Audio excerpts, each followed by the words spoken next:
Pemirsa, puncak arus balik di Bandara Internasional I Gusti Ngurah Rai diperkirakan terjadi hingga malam nanti. Perkiraan ini didasari peningkatan arus penumpang pada tanggal 4 Mei lalu yang menghabiskan libur panjang di Bali. Jenderal Manajer PT Angkasa Pura I Bandar Udara I Gusti Ngurah Rai, Tri Kora Harjo mengatakan, pada 4 Mei lalu kedatangan domestik mengalami lonjakan penumpang sebesar 15% atau mencapai 14.500 penumpang. Penumpang tersebut mayoritas bertujuan menghabiskan libur panjang di Bali. Tri Kora Harjo menjelaskan, pengaruh lonjakan penumpang memang hanya terjadi pada kedatangan domestik, sementara kedatangan internasional terpantau normal dengan jumlah penumpang rata-rata mencapai 11.000 hingga 12.000 penumpang per hari.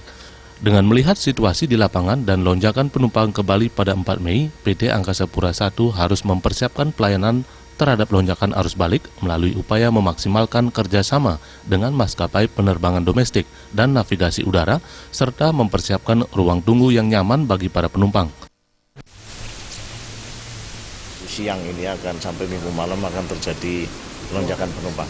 Berkaca dari situ dan melihat situasi di lapangan, kelihatannya kami harus mempersiapkan arus balik dari liburan ini, dan untuk itu kami juga sudah mempersiapkan, berkoordinasi tentunya dengan kawan-kawan airline domestik khususnya, kemudian juga air traffic atau air navigasi untuk mengantisipasi lonjakan penumpang ini. Dari pihak kami Bandar Udara tentunya menyiapkan fasilitas ruang tunggu, kemudian check-in counter, kemudian hal-hal lain yang berkaitan dengan pelayanan kepada penumpang.